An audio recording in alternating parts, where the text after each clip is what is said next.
Hello everyone, welcome to my new blog. তো ইদানিংকালে একটা ব্যাপার হচ্ছে আমার সাথে, সেটা হচ্ছে গিয়ে এত এত খাবার থাকতে কেন জানি আমার এই যে ছোটো ছোটো সিঙ্গারাগুলো, ওগুলোর প্রতি আমার মানে ভীষণ মনটা নিয়ে ওগুলো অনেক বেশি খেতে ইচ্ছা করে। সো আমি মানে অনেক দিন পর পর খেয়েছি, কিন্তু তাও আজকে সন্ধ্যাবেলা আমার কেন জানি সিঙ্গারাগুলো অনেক বেশি খেতে ইচ্ছে করতেছিল। পরবর্তীতে আমি আমার ফ্রেন্ডকে কল করে বললাম যে চল আমরা বাইরে গিয়ে কিছু খেয়ে আসি। তো বরাবরের মতন যেমন বলা তেমন কাজ, বাইরে চলে এসেছি আর সিঙ্গারা খাবার জন্য আমরা মানে বেরো হয়েছি। সবথেকে মজার ব্যাপার হলো যে আমার ফ্রেন্ডের সঙ্গে আমার ডিল হয়েছিল যে আমাদের যেটা মানে খরচা হবে সেটা 50-50 দিব। পরবর্তীতে আবার ডিল করলাম যে মানে যাওয়ার যে ভাড়াটা, সে ভাড়া টাকাটা আমার ফ্রেন্ড দিবে আর খাবার খরচাটা আমি দেবো। তো আমি ভেবেছিলাম যে ভাড়া টাকাটাই মেবি বেশি যাবে ওর, আর আমার হচ্ছে খাওয়ার খরচাটা কম যাবে, আর সেটা ভেবেই আমি ডিলটা করেছিলাম। বাট আনফর্চুনেটলি হচ্ছে মানে হিসেব করতে গিয়ে দেখি যে আমার দিক থেকে খরচাটা বেশি হয়ে গেছে, কারণ আমরা খেতে গিয়েছিলাম হচ্ছে চৌমাথা লেকের পার্ক। আর আমি জানতাম না যে লেকের পার্কটা হচ্ছে চৌমাথাতে। সো ও আমাকে বলেছিল যে লেকের পার্ক যাই, আর আমি ভেবেছিলাম যে জায়গাটা মেবি অনেক দূরে হবে, মানে যেতে অনেক বেশি ভাড়া লাগবে।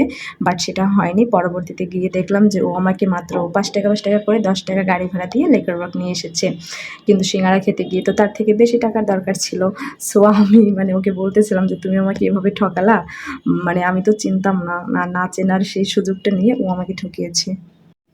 পরবর্তীতে কি আর করার, যেহেতু ফেঁসে গিয়েছি আর খেতেও যখন চলে এসেছি খেতে তো হবেই। তো ওকে বললাম যে যা ডিল করেছি ওটা হচ্ছে বাদ, এখন যেটা খরচ হবে সেটা 50-50 দিব। বাট ও তো রাজি হচ্ছিল না কোনোভাবেই, তাও ওকে হাতে পায়ে ধরে কোনোভাবে রাজি করিয়েছি যে যা হয়েছে হয়েছে, ওটা ভুলে যাও, যা ডিল করেছি এখন হচ্ছে যেটা খরচ হবে সেটা আমরা 50-50 দিব। সো ও রাজি হয়েছে। আর পরবর্তীতে এখানে সিঙ্গারাগুলো আমরা মানে খাচ্ছিলাম, ভালো ছিল, খেতে মজা ছিল। আর আমার জানি না কেন ইদানিংকালে খুব বেশি এগুলোই খেতে ইচ্ছা করে, মানে আমার কোনো অন্যান্য খাবারের প্রতি ইন্টারেস্ট নেই, অন্যান্য খাবার খেতেও ইচ্ছা করে না, শুধুমাত্র এই ছোটো ছোটো সিঙ্গারাগুলো আমার অনেক বেশি খেতে ইচ্ছা করে। আর এই ভিডিওটা আমি পরবর্তীতে যখন দেখতেছিলাম আমার তখন অনেক খেতে ইচ্ছে করতেছিল, আমি ভাবতেছিলাম যে আরও কেন বেশি খেলাম না। আর এই যে আমার সাথে যে আছে আমার ফ্রেন্ড, ও হচ্ছে অলওয়েজ বলবে আমি সিঙ্গারা খাই না, এগুলো খেলে আমার প্রবলেম হয়, গ্যাস্ট্রিকের প্রবলেম হয়, এগুলো আমি ওকে অলওয়েজ বলতে শুনি। কিন্তু ব্যাপার হচ্ছে আমি ওর সাথে যে কদিন এগুলো খেতে গিয়েছি আমি একটা বিষয় লক্ষ্য করলাম যে ও হচ্ছে এত দ্রুত মানে খাবারটা খাবে যেন আমার ভাগে একটা বেশি সিঙ্গারা না পড়ে। ও একটা বেশি খাবে ঠিক আছে, কিন্তু আমি খেতে পারবো না। সো আমাদের সিঙ্গারা খাওয়া শেষ হয়ে গিয়েছে, আর সেখান থেকে চলে এসেছিলাম বিএম কলেজের এখানে। আর বিএম কলেজের এখানে এসে ভাবলাম যে দুজনে 2 কাপ চা খাই।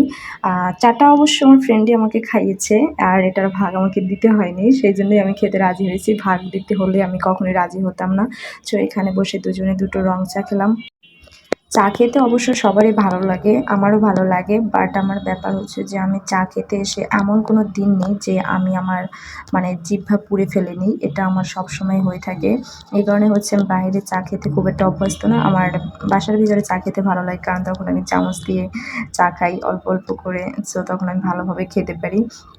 আর ওর সাথে আমি যখনই বের হই তখন ওর সাথে আমার মানে ঝগড়া হবেই, এটা একদম কমন একটা ব্যাপার। আর জানি না কেন এরকম হয়।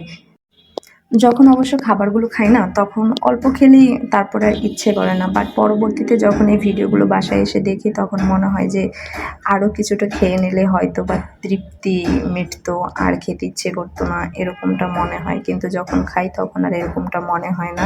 আর ওর চা খাওয়া হয়েও গেছে, কিন্তু হয়নি তো, এখনও মেবি আছে। সো মোটামুটি আমার খাওয়া দাওয়া কমপ্লিট অ্যান্ড আমি বাসায় চলে এসেছি। তো আজকের ভিডিওটা এখানেই শেষ, দেখা হচ্ছে পরবর্তী ভিডিওটিতে। টাটা।